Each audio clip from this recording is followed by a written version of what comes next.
Mitos y arte 2. La Edad Oscura y el centauro de Lefkandi.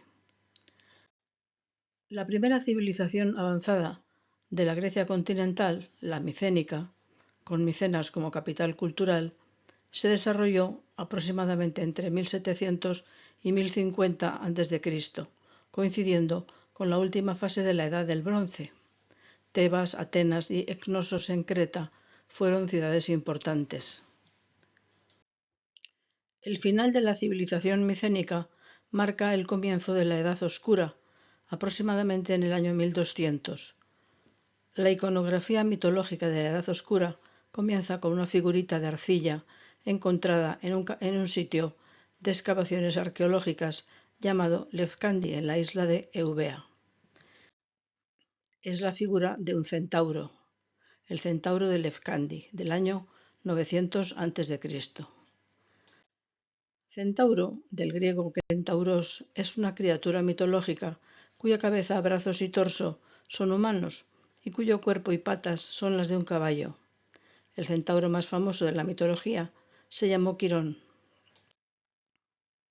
700 años después de que alguien modelase la figurita del centauro de Lefkandi, el mitógrafo Apolodoro, que vivió en el siglo II a.C., escribía que el mítico centauro Quirón tenía una herida en la rodilla. La figurita de arcilla del centauro de Lefkandi también la tiene una herida en la rodilla. Así que parece claro que el centauro de Lefkandi es una representación del mítico centauro Quirón. Es un primer ejemplo de cómo artes plásticas y literatura van de la mano.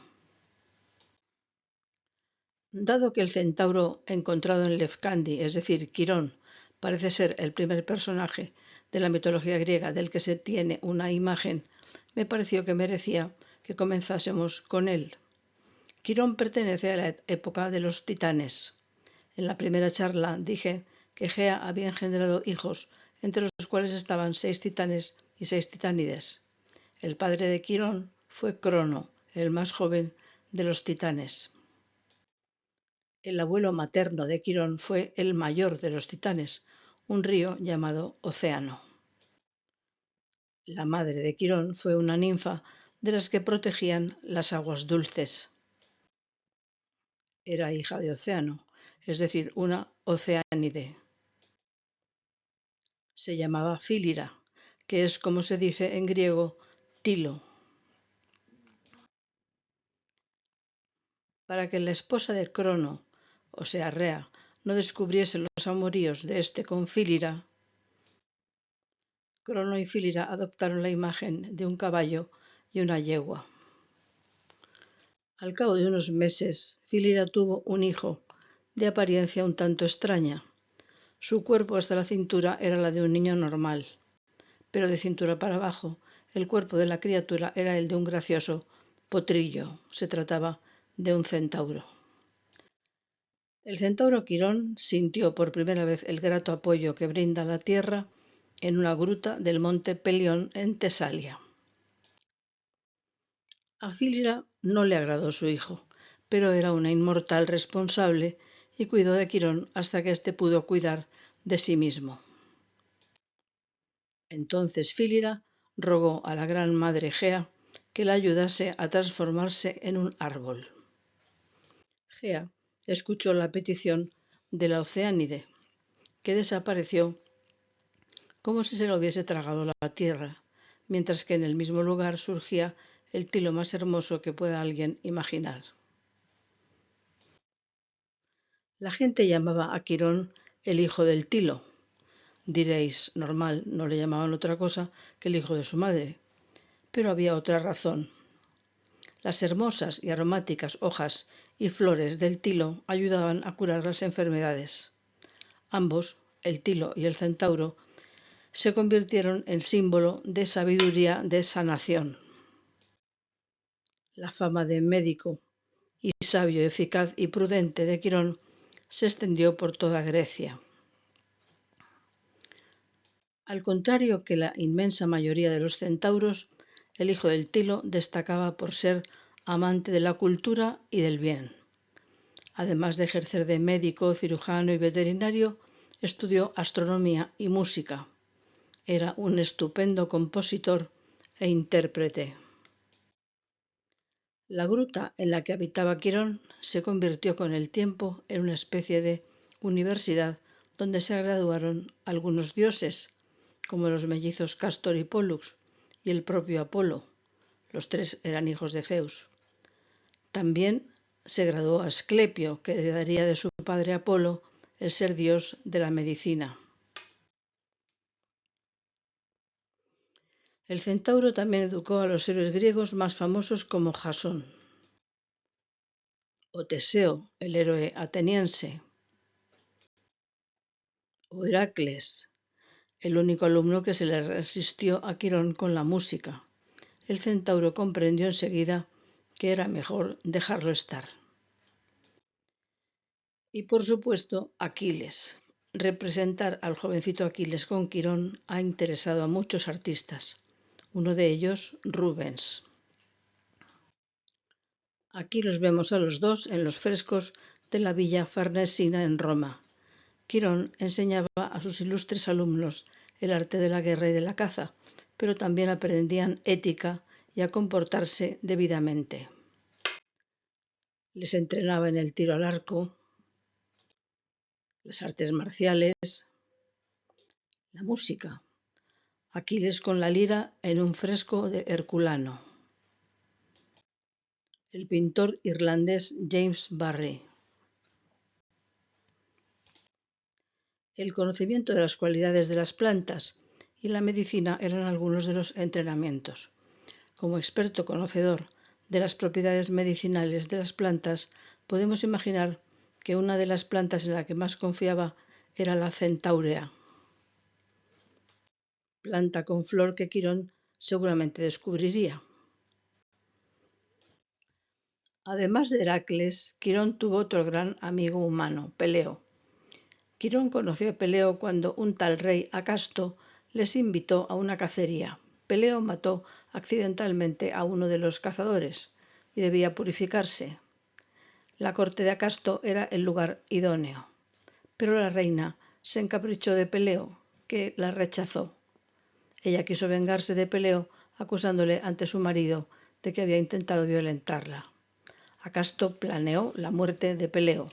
Mataré a Peleo, pero debe parecer un accidente. Acasto organizó una nueva cacería y se las ingenió para que Peleo, que no conocía el monte, se perdiera. Si escondo sus armas, Peleo no tendrá escapatoria. Pero nada de esto le pasó desapercibido a Quirón, que indicó a Peleo dónde estaban sus armas. La gratitud de Peleo hacia Quirón se convirtió en una gran amistad. Peleo se había enamorado perdidamente de Tetis, una de las 50 hijas de un dios marino llamado Nereo. Quirón le contó: Antes que tú, se enamoraron de Tetis Poseidón y Zeus, pero ambos abandonaron la idea de casarse con ella. El titán Prometeo, que adivina lo que va a suceder, les había advertido de que la Nereida tendría un hijo cuya fama sería mayor que la de su padre. pero da la impresión de que la fama no era importante para Peleo, que estaba coladito por la Nereida. Fueron innumerables los baños, zambullidas y buceos que se dio con la ilusión de ver en el fondo del mar a la inmortal Nereida. La suerte no le acompañaba. En el medio acuático, Tetis sabía pasar desapercibida.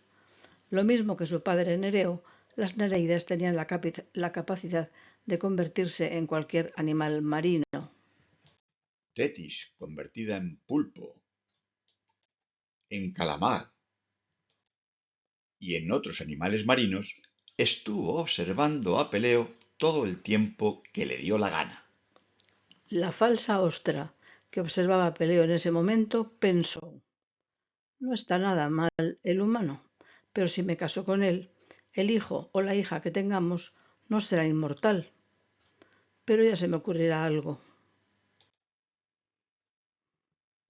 Peleo era buen buceador, pero estaba agotado. Pidió consejo a Quirón. Lo más difícil es atraparla para que escuche tu declaración de amor. Si sospechas que ha tomado la forma de un animal, aférrate a él, quiero decir, a ella, y no la sueltes, pase lo que pase. Así lo hizo Peleo, que estuvo a punto de perder la vida por los bocados tremendos de un tiburón que resultó ser de verdad un tiburón y no la Nereida. Casi peores que los bocados del verdadero tiburón fueron las descargas eléctricas que Peleo tuvo que aguantar cuando Tetis se metamorfoseó en una raya eléctrica mediterránea. Tetis, que había visto el forcejeo de Peleo con el tiburón, se sintió entre conmovida y divertida. Finalmente decidió que no se casaría con Peleo. Tetis no sabía lo terco y persistente que era Peleo. La Nereida y el mortal celebraron su boda delante de la gruta de Quirón. A la boda asistieron todos los dioses. Así nos lo representa Jordaens. Podemos ver a Atenea, a Zeus y a Hera, a Hermes y por supuesto a Tetis y a Peleo aquí a la derecha. He aquí otra versión del banquete de bodas de Tetis y Peleo. Quirón tenía preparado un buen regalo para su amigo, una rama de fresno de la cual fabricó después una magnífica lanza. En el futuro, esta lanza pasó luego a ser propiedad del hijo de la pareja, Aquiles. A Peleo no le gustaba lo que Tetis hacía con el pequeño Aquiles para dotarlo de inmortalidad. Le cogía de un talón y le sumergía en el agua de la laguna Estigia. Luego Tetis curaba sus quemaduras con ambrosía. El talón fue el único punto del cuerpo de Aquiles que no entró en contacto con el agua de la Estigia. Peleo no podía soportarlo y le arrebató el niño a Tetis. Tetis abandonó a Peleo y éste entregó al niño a Quirón para que lo educara. Lo primero que hizo el centauro fue tomar el hueso del talón de un gigante que era un corredor de velocidad sorprendente y que había fallecido hacía escasas horas, y con él reemplazó el hueso de Aquiles. El niño demostró ser un genio en el arte de la guerra y de la caza, en el arte de pulsar la lira y en el conocimiento de las plantas. Pero nada era más impactante que verle correr. Bueno, más bien habría que decir que era tan rápido que eran pocos los que conseguían verle. Pero para terminar, volvemos a la realidad humana para recordar que hablábamos de la Edad Oscura, que termina cuando empieza la época arcaica, en el siglo VIII a.C., que ya fue testigo de la vida de Homero y de Hesíodo. En España también tenemos nuestro centauro. Fue hallado en Caravaca de la Cruz, en Murcia. Se expone en el Museo Arqueológico Nacional de Madrid. Pertenece al siglo VI a.C., es decir, al periodo que se conoce como el Arcaico y del que hablaremos en la próxima charla. Gracias por vuestra atención.